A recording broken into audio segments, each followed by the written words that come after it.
Olá, seja muito bem-vindo ao canal Filosofia Sem Rodeios. Meu nome é Bruno Rodrigues e quero conversar hoje com você sobre um filósofo bastante polêmico. Quero falar sobre Baruch Spinoza. Spinoza, que é um filósofo de origem judaica, um filósofo também que viveu num país cristão, lá na Holanda, que nesse contexto aqui no século 17, e ele conseguiu a proeza de ser expulso e perseguido tanto pelo judaísmo como pelo cristianismo. Então, só por essa informação, você já vê que ele é um filósofo bastante polêmico, bastante controverso. Então, a gente vai analisar quais são os pontos de Spinoza que geraram essa tensão, que geraram essa revolta. Vamos lá. Spinoza era considerado um racionalista radical. Spinoza ele afirmava que o ser humano ele é capaz de conhecer todo o universo e entender o universo sem mistérios a partir da razão. Ele vai dizer então que a razão humana era capaz de compreender tudo que está à sua volta sem necessitar, por exemplo, da fé. O Spinoza vai defender justamente que as crendices, as superstições são coisas que precisam ser eliminadas, coisas que ele vai criticar. Vai dizer que a fé não é algo importante. Você, pela sua razão, pela filosofia, você consegue compreender todo mundo à sua volta. Então, aquilo que você não consegue constatar, não consegue provar, não consegue encontrar uma lógica racional por trás, deveria ser descartado, segundo Spinoza. Então, para começar aqui a falar, precisamos entender a visão que Spinoza ele tem sobre Deus. Spinoza ele disse que acreditava em Deus, mas o Deus que Spinoza acreditava era um Deus de fato bastante diferente do cristão e do judaico. Daí o ponto principal aqui da tensão. Observe, primeiro Spinoza vai criticar a ideia de um Deus transcendente e voluntarioso. Explico esses dois conceitos para vocês que são presentes dentro do cristianismo e do judaísmo. Deus transcendente é um Deus que está para fora da nossa realidade. É um Deus que está para além do mundo físico. O Deus cristão e o Deus judaico é assim. Porque, por exemplo, se você, supondo que Deus exista, se você pega uma espaçonave e se propõe a viajar todo o universo, ainda assim você não encontrará Deus. Por quê? Deus está num plano superior, Deus está num plano espiritual, não está no plano material. Então, se nós buscarmos pelo todo o universo, mesmo assim nós não encontraremos, porque Deus é transcendente, não imanente. Eu vou falar melhor sobre o conceito de imanência daqui a pouco.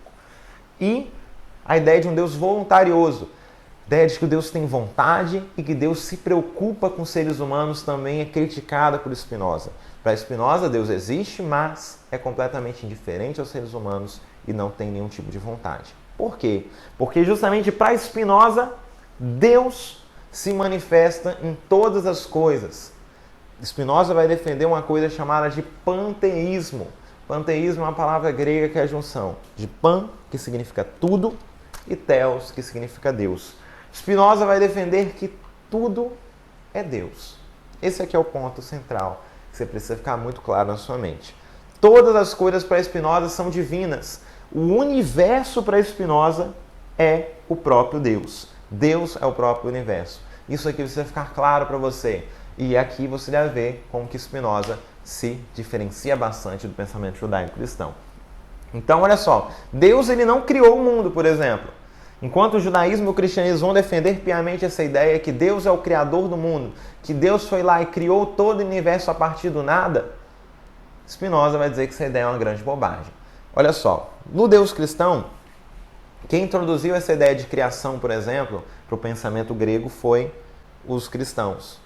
Os cristãos, os judeus introduziram essa ideia de criação. Os gregos antigos não tinham essa ideia. Eles achavam que o universo sempre existiu, que ele nunca foi criado. Os cristãos que disseram, existe um Deus, que ele cria tudo a partir do nada. Quando você pergunta, se a gente pergunta quem criou Deus, se a gente pergunta quem criou Deus na perspectiva judaico-cristã, não há uma resposta, porque não há como responder isso. Porque Deus, ele é aquele que sempre existiu. Ele é o ser eterno, é o ser que está para fora do tempo e inclusive o ser que criou o tempo. Então, Deus cristão ele nunca foi criado, mas a natureza sim teria sido criada por Deus em um determinado momento. Assim, junto com a criação do tempo. E observe, para Spinoza, Deus, sendo o próprio universo, ele nunca foi criado e o universo ele sempre existiu também. Então não há como perguntar então sobre quem criou o universo para Spinoza, porque Spinoza sempre existiu uma vez, porque o universo sempre existiu uma vez que o universo é o próprio Deus. Então, todas as coisas para Spinoza são divinas. Logo, Deus para Spinoza é um ser imanente. Imanente é o conceito oposto de transcendente. Imanente é o que está aqui, na nossa realidade, não está para fora. Então, se Deus é o próprio universo, então Deus certamente é um ser imanente. Ok? Spinoza também é um monista. Ele vai dizer que existe apenas uma única substância. Nossa, mas o que é isso, professor? Coisa abstrata, uma única substância? Para isso, vou relembrar rapidamente Descartes. Descartes deve estar passando um card aqui para você sobre o pensamento de Descartes. Se você não assistiu, peço que assista, que é um pensador assim, de extrema relevância para a filosofia. O que acontece? Descartes ele dizia que existem no ser humano dois tipos de substância. Uma substância pensante, uma substância extensa. Uma substância imaterial e outra substância material. Corpo e alma, basicamente. Spinoza vai dizer que não há como fazer essa divisão entre corpo e alma. Spinoza vai dizer que existe apenas uma única substância, e essa substância é a substância divina no ser humano, que justamente faz com que o ser humano seja desse modo, sem poder pensar então que o ser humano tem essas duas dimensões. Não, para Spinoza, o ser humano tem apenas uma dimensão, uma única substância que corresponde à totalidade de todas as coisas, que é a mesma substância também que faz parte do universo como um todo. Para Spinoza, Deus é infinito, assim como todo o universo. O Deus para Spinoza é infinito, uma vez que o universo também para Spinoza também é infinito. E Deus é a única substância verdadeira no mundo. Beleza? E aí ele vai introduzir dois conceitos que eles parecem muito estranhos, mas não se desespere. Vamos lá. Spinoza vai falar sobre modos da substância. Ele vai falar sobre natureza naturante e natureza naturada.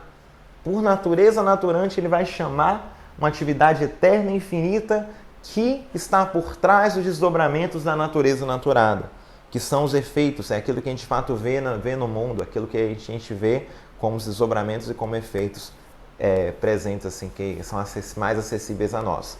Ele vai dizer que existe uma coisa por trás, um movimento por trás, que faz com que as coisas sejam dessa forma. Só que é importante enfatizar o seguinte: não é que a natureza naturante seja Deus e a natureza naturante seja apenas o produto da atividade de Deus. Não. Tudo é o mesmo manifestar de uma única substância. Então, esses dois conceitos são um pouco estranhos para a gente, mas é só entender que Spinoza fez uma diferenciação entre uma atividade eterna e infinita por trás das coisas e as coisas de fato que nós vemos como desdobramentos. Mas tudo isso faz parte de uma única substância, que é Deus. Tudo bem? E aí, logo, entendendo essas ideias, fica claro para a gente que para Spinoza a Bíblia e os mandamentos cristãos, por exemplo, eles são mentiras, são ilusões. Não são a palavra verdadeira de Deus, uma vez que Deus não tem vontade, não tem palavra nenhuma para dar para ninguém, segundo Spinoza.